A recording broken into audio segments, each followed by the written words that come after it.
Alright, so now we're on section 6 of the interview questions. My favorite kind of sessions. My favorite kind of sessions are going to be jujitsu because that's what I'm good at and that's what my favorite martial art is, jujitsu, Brazilian jiu-jitsu. So I like competitive and semi-competitive the best. I've also done wrestling, so wrestling is similar enough.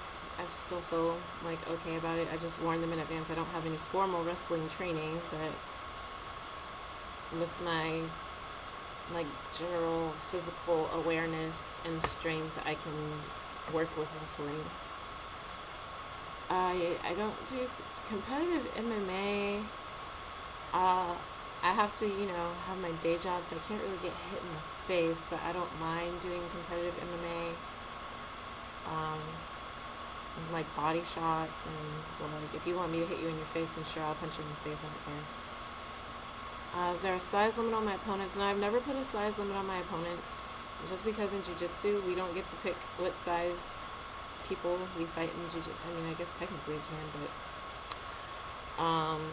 I've never done that. I'm like, practice is practice. Like, practice with everybody, you roll with everybody. When I compete against girls, there's so few girls, you just have to take what you can get. So if the only other girl that's remotely in your division is like 300 pounds, then you're rolling with a 300-pound girl. Woo! And I have rolled with her a couple times, actually. She went to my sister's school. So basically, same school, different branch, or whatever.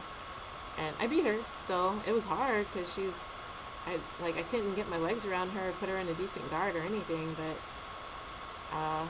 I still beat her. So that was cool.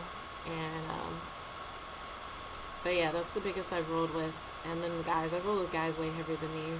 Like, my instructor was bigger than me. I roll with him all the time. I mean, I'm not a small girl, so I roll with guys that are smaller than me too. And that's cool. Like, the smaller guys are really good actually because they roll with bigger guys. They don't have to also roll. I feel like girls and small guys usually have the best technique because they have to like roll with bigger opponents, and so they really have to get good at the techniques of everything. Whereas the bigger opponents, they can like sort of fall back on their strength and size a little bit more. But the combination of size, strength, and technique is lethal. I'm telling you. Guys are lucky because they get to roll with guys with the same size all the time because there's usually plenty of them. The rules is don't hurt my face. Tap out if it hurts. No cheating. I don't really make rules for my session because usually, I haven't really had to, honestly. Like, as things come up, I might make rules.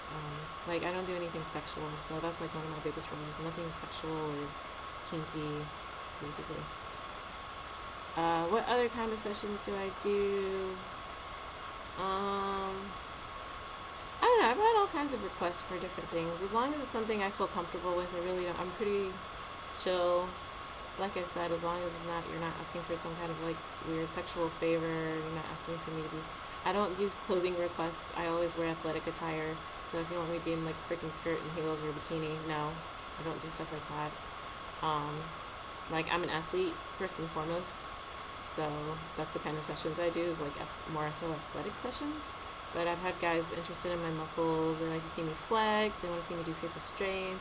That's kind of fun, actually. So I like doing stuff like that, too. Like, I like doing anything physical, fitness related, any kind of, I had a guy, like, take all my measurements and, like, measure my arms and stuff. So I don't mind flexing and posing and doing stuff like that. So, sorry, let me stretch. Stuff like that. Let me see what the next question is. Sorry, I lost my place. If I decided to fight him on the street, I feel like I'm a bad person for these type of questions because I don't just go around fighting people. What would I do to intimidate or establish dominance? I can't deliver here. I'm not that person. I'm not a bully. Uh, so we're gonna have to make the situation a little bit different. If you were being a dick to one of my friends and like say you called her a name, then let's see. Then I might talk some smack to you. I might say, oh, you're weak anyway. If you're like, I don't know, if you're just trying to like I know it's a lot of guys when they get rejected, if they get rejected by a girl or they feel like, I don't know, they look stupid or something by a girl, then they'll get really aggressive and they might say, talk some crap like, oh, well, you're a stupid hoe anyway, or something like that. And I'd be like, I basically just call them out on it, like, oh, no, you're just mad because you got rejected. Like, you probably got a small dick. You're obviously an idiot. Like, you're inferior in every way. That's the only reason why you would say something like that to a girl, just because she rejected you. Like, just learn to handle rejection and be a better guy, do better. Try to be an actual real man that doesn't feel a need to insult a woman just because she doesn't want him. Take your small dick issue somewhere else. So I was just like I said, I just told him straight up, like, look, you're not impressing anybody by calling names. Like, you're just showing how weak you are in actuality. And that's how I would talk to that type of guy. And then if he wanted to fight about it, I'd be like, look, obviously you're weak mentally. Let's just see if you're weak physically too. I'm sure you are. Like, I'm not scared of you. I'm not worried about you. Like, it's all about your mind game. Like, once you mess them up in the mind, the body is not that difficult. So,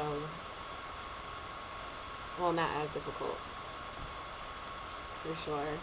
Because then they're just like, then they're just angry. When you fight angry, you're not thinking as much. You're just like throwing stuff. You're just trying to, get in there. When you're just confident and you're calm, you can watch and you can pay attention to what they're doing. Like, they telegraph their moves. You can see what's coming up. You can think ahead and plan ahead. It's like, I don't know, like chess or checkers. So you have to kind of think a little bit before you move. If you're just like moving pieces willy-nilly, you're just going to get your pieces taken willy-nilly. If you're actually paying attention, then you're actually going to win. Most humiliating things I've said to guys I bullied or beat up. I haven't, like I said, I haven't bullied or beat up anybody. Well, since I've been an adult. And like even the boys that I beat up, we didn't really talk or anything. I would say there's like that one guy that was being very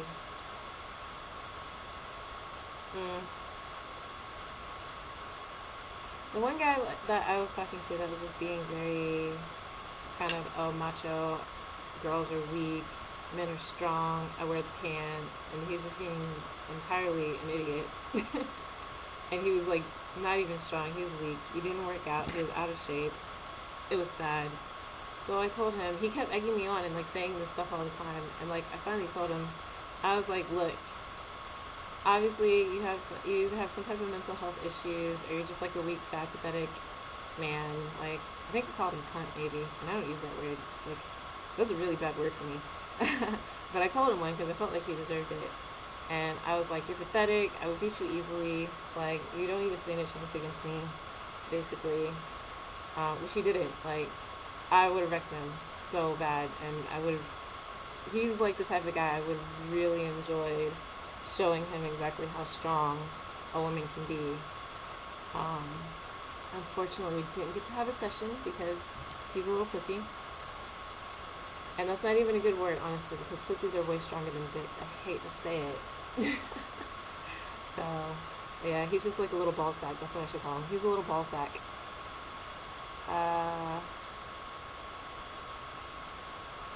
So that'd probably be the most humiliating thing I've ever said to a guy. Just weak, pathetic, ball sack, waste of life, waste of space. Knowing what I know about him, or about you, what are some of the most familiar things I can think of? See, the guy from the story, or like the guy that I sessioned with, that made all these. He's not a bad guy. He's like a cool dude. So again, this is not a good section of the interview for me because I wouldn't say anything humiliating to him because he doesn't deserve it, honestly. And I can say that straight up, like nothing humiliating with him. He's great. He's got a purple belt in jiu-jitsu now. He's awesome. Good for him. Like, I wish I had kept training. I haven't been training for like 2 years now. Anything else to say to all the guys that have been beat up by a girl? If you deserve it, haha, that's what you get. To the guys that were bullied by girls, I'm sorry. On behalf of the girls that are nice and don't bully guys, I apologize to you. So hopefully, as you got older, you weren't traumatized by it and you just got stronger for it and became, I don't know, a good, strong guy. And I think that was the last one. I session out of Los Angeles right now. I'll be leaving for 7 months though, from like mid-July through, well, 7 months from then. And then I'll be back in Los Angeles after that. So if anybody wants to hit up Vapor for a session, that's pretty much it. Alright.